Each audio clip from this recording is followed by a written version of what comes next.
amma dabareen kan yeroo dhimmoota wargamaa itti ilaallurra jirraa tapha darbii London Arsenal Fulham injifate irraa haa kaanu shifee tarii Arsenal amma waancaa fuuffachuu eegaleera inni kaasuu dandeenya. Taphoonni isaan hafee kan Arsenal yoo ilaallu laayyoodha kan Manchester City baay'inas qabu maaliif Arsenal darbaa taphateera tapha lamaan ni caala hanga ta'e tokko aara galfateera tarii deeggartootaafis waan fooyya'e inni kaasuu dandeenya. Intaltoonnis maal jedhan gariin wal qoodee Citytu shaampiyoonii ta'a jechaa jira. Taphattoonni garuu kan akka Wayne Mark Rooney deeggaraa Arsenaalii miti beekamaadha. Rooney garuu ija ogeessatii waan arge Arsenal shaampiyoonii ta'uu akka danda'u akeekaa jira. Qabxii kaleessa irraa kaanu. Kaleessa yaada mormitoota yookaan wal morman taphattoota duraanii wal kutan keessaa Paul Marsan akkasuma immoo Jamie Redknapp dabalatee Wayne Rooney Arsenal bara dorgommii kana waancaa shaampiyoonii ta'a jedha. Joe Hart qofaadha taphataa duraanii godeegaa Manchester Citydha. Manchester City inni kilaba isaatti. Ani tole hin jedhu jedheera. Kanas ta'u kaleessa Arsenal dhugaa dubbachuudhaaf amma kilaba waancaa ta'uusaa taphoota kanaan duraa caalaa kaleessa sochii taphaatiinis hamma goolii galchuutiinis kaleessa kan ittiin agarsiise darbii London Fulham waliin kan inni taphatu riikoordiin inni Emireesitti kilaba kanarratti qabu olaanaa ta'us garuu Fulham yeroo hunda qormaata Arsenal kilaboota ta'an keessaa Bournemouth fa'aa dabalatee isa tokko ture. Darbii laayyoon qabu yeroo baay'ee kilabni sadarkaa xumuraarra jiru gaafa waliin morkatu gaafa darbii ta'u ribaa dammaqa waan ta'e. Kaleessa garuu Arsenal darbiirra darbee ga'umsa bayeessa waliin boqonnuma dura akkaataan sochii taphaa isaanii akkaataan Victor Gyökeres Bukayo Saakaan Kalafiyooriin taphattoonni kunneen Lewis Skelly'n iddoonni taphachiise Mikel Arteetaan mataasaa filannoo bal'aa qabaachuun gama tokkoon akka isaan fayyadeeffatti kan agarsiisedha. Yeroo jalqabaaf taphate. Garuu sochiin taphaasaa immoo akkam ture bayeessa kan inni ture. Goolii 3-0dhaan Fulham injifatee injifannoo qofaa miti goolii 3 gashee goolii kanaan dura Manchester City'n caaleerra darbee baay'ina goolii galche Manchester City caaleera baay'ina goolii qulqulluu gashuudhaan Manchester City caaleera. Carraa kanneen Arsenal waancaa fudhachuu kan danda'u baay'ee goolii gashuu garaagarummaa goolii qulqulluu bal'ifachuu qabxiidhaan Manchester City kana sadeen mirkaneeffachuudha qaba Arsenal. Kana sadeen yoo mirkaneeffachuu baate duuba Manchester City dhiibbaa kana kan amma akkuma kanaan dura waggoota 22 darbanii carraa kana bara kana garaagarummaa goolii ta'uu danda'a carraa shaampiyoonummaa. Kun waan oolu fakkaata tariitii City'n guyyaa 11 keessatti tapha 4 kan inni taphatu. Amma wiixata dhufurraa eegalee waancaa FA xumuraaf kan inni qabu. Kunneen taphoonni walitti baay'achuun Manchester City'n yoo xinnaate boqonnaa dhabuun isaanii gidduu kana keessatti qabxii isaan gahisiisu ta'uu baannaan Arsenal hojii isaa ofiin hojjetatudha kan inni qabu. Kana eeguun qabu. Kilaboota jiranis yoo ilaalle kanaan booda Crystal Palace waliin kan inni qabu tariitii kana booda West Ham United yoo ta'e Burnley sadarkaa gadiitti kan dursee gadi sadeen kana kilaboota kanneen lakkoofsaaf sadarkaa gahumsaa ilaalle baay'ee kilaboota Arsenalitti salphatu jennee kaasuu dandeenya. West Ham irraa yoo hafeen kaleessa Victor Gyökeres goolii 2 kan inni galchee Bukayo Saakaan goolii galchee mijeessee kenneef goolii 3 keessatti Bukayo Saakaan Victor Gyökeres kan inni hirmaate sarara fuulduraa irratti kanaan dura Arsenal lakkoofsa 9 taphataa fidachuu qaba. Lakkoofsaan goolii 20 sanaa ol taphataa galchuu ganni jira. Gyökeres kaleessa walumaa gala dorgommii hundumaan goolii 21 faadha kan inni galche. Deebi'eera. Premier League Englandin goolii 14 faadha kan inni galche. Jabana Arteetaa keessa taphataan hangana galchee hin jiru. Hin jiru. Inumaayyuu 2014 erga saala Alexis Sanchez bara dorgommii tokkotti goolii 25 galchee as taphataa jalqabaa Arsenal goolii 20 fi sanaa ol kan inni galche. Hangam taphataan kun teessoo jijjiirratirras yoo taa'e jijjiiramee yoo seene Arsenal fayyadaa akka jiru ifatti kan agarsiise kaleessa ammoo sochii isaa adda ture Bukayo Saakaanis jalqabarraa kaleessa miidhamaa erga deebi'ee dirree seenee kan inni taphatee taphattoota 5 jijjiireera Mikel Arteetaan kale sochiin isaanii yaaliin kubbaa isaanii dhibbeentan taphaa isaanii boqonnaa dura hojii isaanii ittiin xumuratanii bara dorgommii kana tariitii waan harka isaanii jiru harkuma isaaniitiin murteeffachuudhaaf kan isaan ittiin imalan kan fakkaatu kana boodallee waan biraa waan eeguun qabu Arsenal.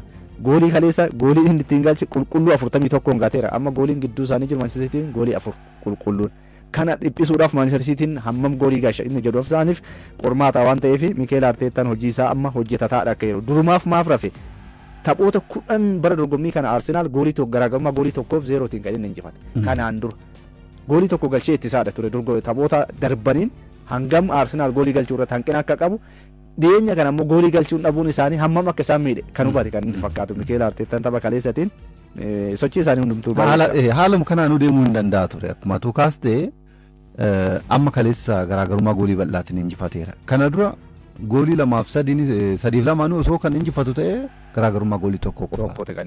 Taphoota bara dorgommii kana morkate 35 keessaa 10 goolii 1-0.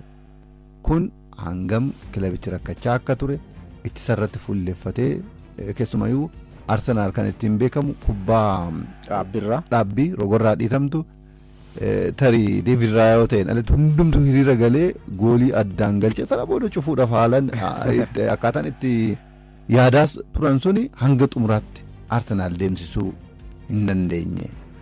Carraa sanaan goolii uumuu danda'u akka Awurooppaa sadarkaa durarra jiru ittis fayyadamaniiru qabxis ittiin argataniiru haa ta'uti garuu sochii taphaatiin goolii hedduu galchuun isaanirraa eegama ture. Darbii Landan irratti kaleessa haala mul'isaniiru. Lewis Skelly taphataan kun taphataa umrii 19ti yeroo jalqabaatiif sarara gidduurra taphatee akkureesiin kubbaa taphattoota hiriyoota isaa biraan parsantii 97 gaheera. Akkaataa barbaaduun ittisa irratti kan isa beeknuun kaleessa garuu yeroo jalqabaatiif Miikel Arteetaan iddoo sanatti isa fayyadame taphataan kun injifannoo kilabichi kaleessa argateef qooda jabaa qaba. Yoo koreesh hamatamaa ture taphataan bara tokkotti goolii 54 galchaa ture akkamitti Arsenaal keessatti goolii muraasa galcha jedhamee daran komatamaa ture. Cimni liigichaa garaagarummaa haa qabaatu malee yoo koreesh irraa waan baay'ee eegaa turan. Amma liigichaan goolii 14 lakkoofseera. Akka sila jette goolii 20 gaateera walii galaan. Kanaaf sochiin taphaa kaleessa inni mul'ise baay'ee olaanaa ture. Bukaayoo Saakaan deebi'eera. Miidhamaan dararamaa ture. Gahumsa isaa deebi'uuf rakkateera. Kaleessa garuu kubbaa tokko galchee tokko mijeessee kenneera. Bara 2014 24 yookiin waggaa 2 booda kan jalqabaate kubbaa goolii tokko galchee tokko mijeessee yoo ba'u walumaa galatti sochiin taphaa Arsenaal kaleessa ture baay'ee olaanaa ta'uu kan mul'isudha. Ooptan maal jedhee waan jedhu muraasaa kaasu. Baay'inaan ammas Arsenaal waliin kan inni jedhu harka 79 ol guddisee 72 gadi bu'eera torbee darbee. Sababiin isaas naannoo guyyoota 200 oliif liigicha dursaa akka ture ni beekama. Barnamaawutiin mo'amnaan torbee lamaan darbee gaa dursummaan kan Manchester City ture. Kanaaf ooptan qabxii muraasa kanarraa hir'iseef amma harka 79.7 shaampiyoonummaan kan Arsenaal jedheera.